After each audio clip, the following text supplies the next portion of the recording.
Good evening, good morning, and good night. Welcome to Inappropriate Radio. It's your host, Tashana. Let's get into this. So, oh my goodness. Finally, back to the periodic table.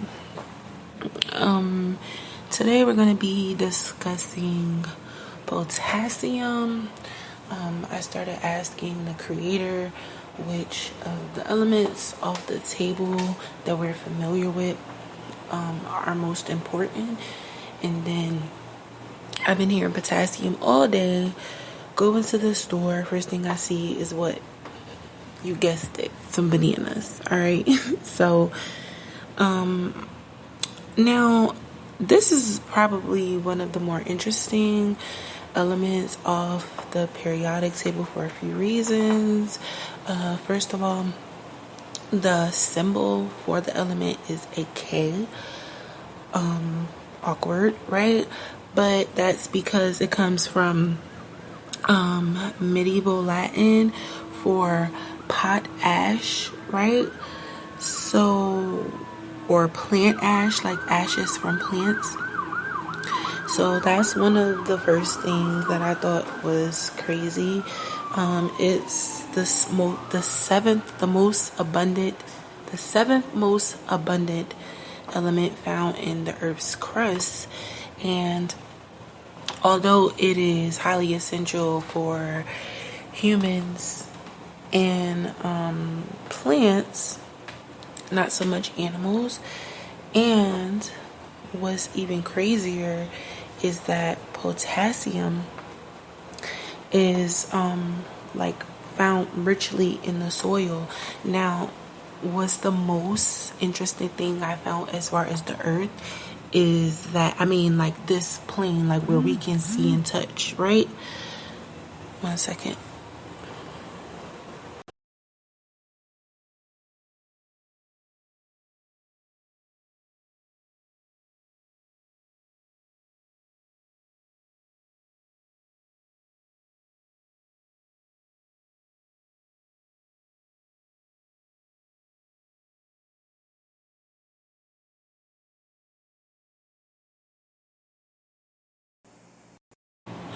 Look, that ain't even the right number. Oh. Wait, was she calling me just now?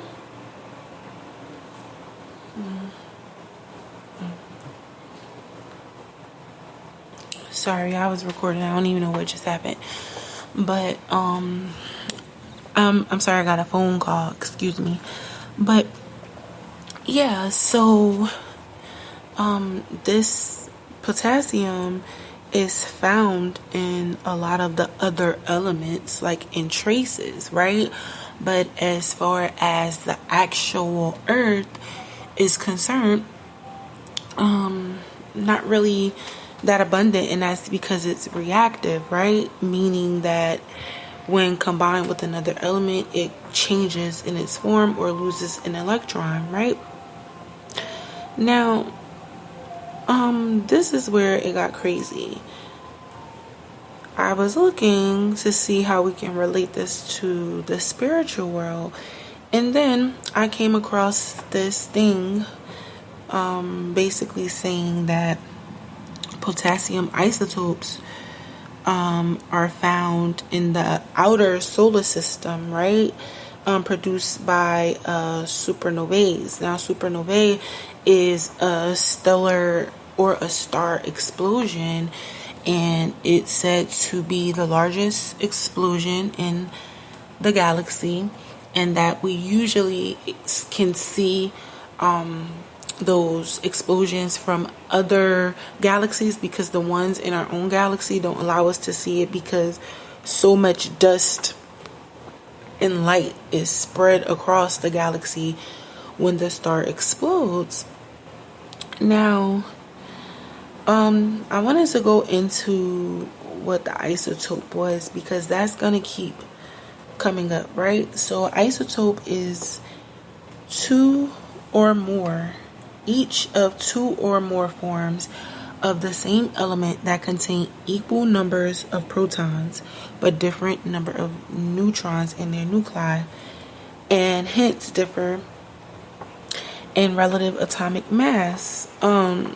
So in other words, the variance of chemical elements that are the same as far as protons and electrons goes, but the neutron is different. Okay, this is a Greek word meaning same place. So again, you'll get the same number of protons and electrons but a different neutron. Okay, basically stating that atoms have the same number of protons and electrons but a different number of neutrons. It's not really a different way to explain that. You have to just know what a neutron, proton, electron, ions, and all that crap is, right? Not crap, but you know what I'm saying. Now, this is where I started getting more interested, is because potassium is highly important to the human body because it helps maintain normal levels of fluid inside of our cells, whereas sodium maintains fluid outside of the cell. Now, potassium is a mineral, not to be confused with vitamin K, right? Two different things. It's responsible for muscle contraction, blood flow, and allowing your cells to communicate in your brain and in your central nervous system. So if you are low in potassium, then you'll be lethargic, sometimes depressed, just a lot of different weaknesses throughout the body. Now, potassium has been found in forms of atmospheric deposition, right, in very, very high quantities. And yes, potassium is one of the minerals that are in sea moss. It's actually one of the most abundant minerals. There are tons, obviously. There's 92 of the 102, and there's more, I believe, magnesium and calcium, some other elements and vitamins, and we'll get to that, but I just kind of wanted to stay on potassium right now. Okay. Now with that, let's start looking at a diet. And something that I found also to be interesting is that potassium is found in broccoli and spinach when you cook it. Now, you know why that's odd is because most of the time when you cook food, the nutrients are depleted. But with spinach, you can get it, and with broccoli, you can get it, the potassium. Of course, avocados, papaya, and things like that. Bananas, you can definitely look into that to see which foods are high in potassium. Now, I want to go back to the supernovae, because this is kind of where I was able to start making the connection. Because potassium is found in other elements, but not freely on Earth or in nature, as you would probably find oxygen, carbon, nitrogen, right? Like the things we've discussed. So it got me to thinking, if potassium, right, is found in the form of isotopes in the outer solar system by way of a supernovae or a star explosion, right? Then this is another one of those things that's proof that we are physically and spiritually connected to the ethers. And a lot of this can't be explained, obviously, if you don't have the resources to educate yourself or to actually conduct like research, right? Like real actual, like a longitudinal study, right? You can't necessarily do that unless you have the means. But